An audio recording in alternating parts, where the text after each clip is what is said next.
Thanks for joining me for cooking with Mrs. Courter. For today's cooking club, we are going to make blueberry muffins. Before we get started, I'm going to make sure I wash my hands.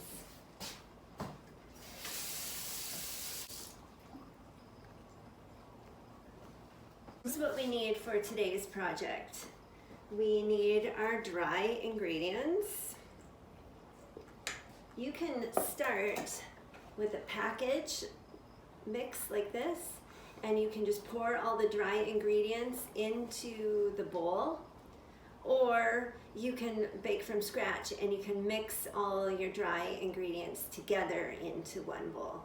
We'll also need some oil. We need 2 eggs. Need some milk. We need the cups for the muffin tin.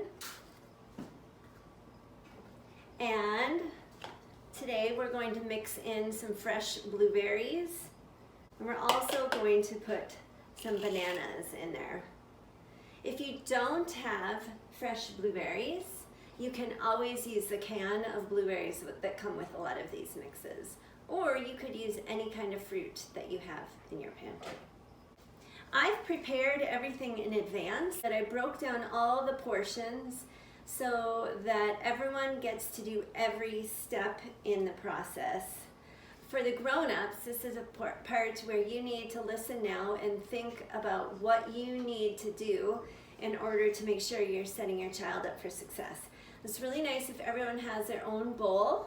Just a regular cereal size bowl works well.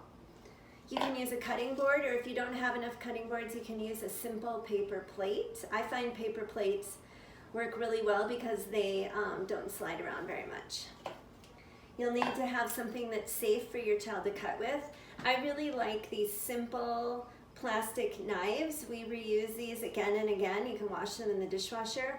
They're easy for a child to cut with and they're safe. A simple spoon for stirring. And then I took the portions and I broke them down into portion cups so that everyone gets to put in every part of the ingredients. So this is the eggs, this is the milk, and this is the oil. It's nice if you lay it out so that the child can have everything that they need right in front of them for the project. Okay, we're gonna pause here for a second while the grown-ups get everything organized and ready. And when you're ready to come back, I'll be ready to cook with you. Okay. The first step in our cooking project today is to do some cutting. As a reminder, when you're using your knife, it is a tool, not a toy. You need to use it safely at all times, and if at any time during your cooking project you show your grown-up that you're not being safe with your knife, your grown-up can take it away. Use the spiky part here as the cutting part and hold this part here. Hold the handle with your hand and use this part as the cutting part. So I'm going to put my knife down while I get ready. I'm going to take my banana piece.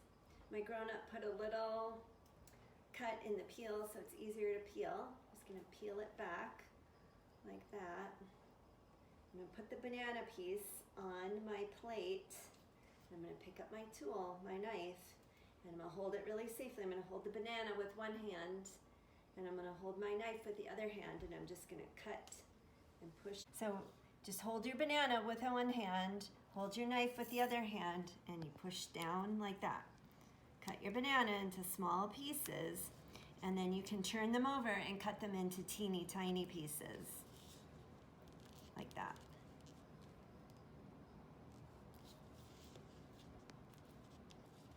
Cut them up into nice, small, little bits. Cut all of them very small, like that.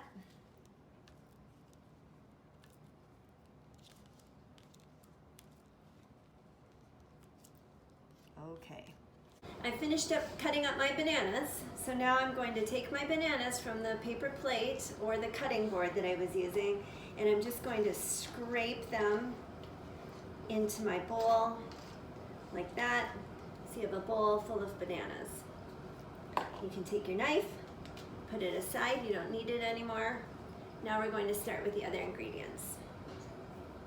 So just take a scoop of your dry ingredients. I'll show you what too much is. That's too much. If you just put a teeny tiny bit in, that's not enough. So just take a nice, generous scoop like that of your dry ingredients. Put it into the bowl. Now you can add your wet ingredients. We're going to add our milk. I'm going to add the oil. I'm going to add our egg.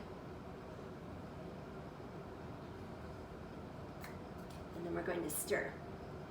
While you're stirring, make sure you hold the bowl with one hand and hold your spoon with the other hand. Just mix it around and around.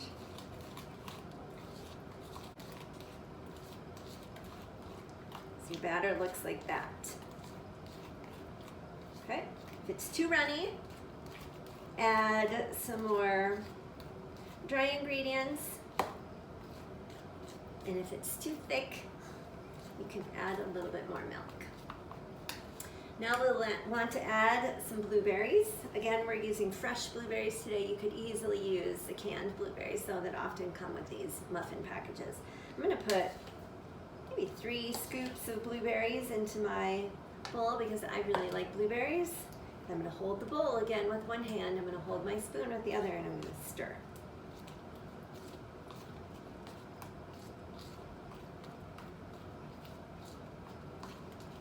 Okay, now this is the time when we need to spoon our ingredients into the muffin cups, the paper cups.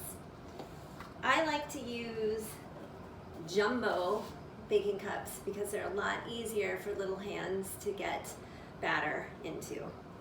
Grown-ups, you might need to help hold the cup or hold the bowl while your little one is spooning the ingredients in. But the idea is that you take it and you scoop it in 1 spoonful at a time, like that.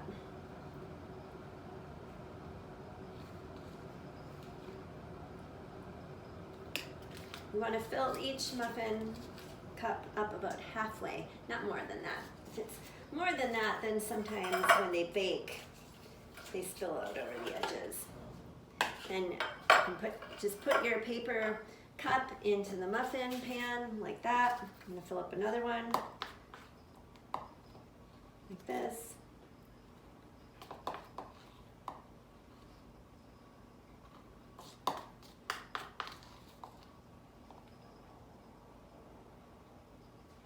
If you break a box of muffin mix ingredients down, you should have enough to divide it among about 4 people if you're cooking. Put that in there, and I'll continue until I've got all of my ingredients mixed up and in my muffin pan. I have all of the paper muffin cups full of muffin batter. You can see though that I was a little generous in the amount that I put into my paper cups, so I have 3 empty spots here where I didn't have enough batter to fill something up. So I'm going to teach you now a little trick that I learned from my Grandma Jenny. I'm going to take a little bit of water.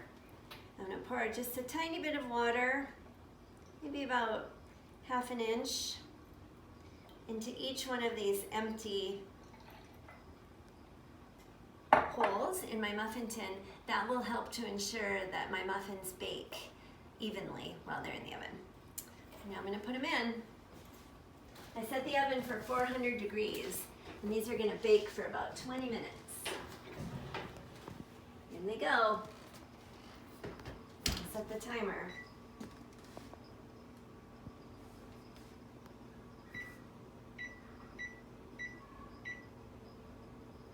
All right, now we just have to wait. While we wait, we can wash dishes or something like that. Hi everyone. It's been about 20 minutes and I think the alarm on the stove is just about to go off. Oh, there it is. Let's turn it off. Let's pull our muffins out of the stove. Oh, they look perfect.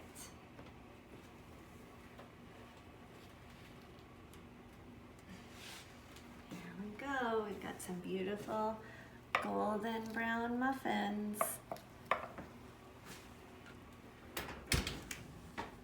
Let them cool off, and then you can enjoy them with your grown-up. Thanks for joining me today. See you next time for our cooking club. Bye-bye.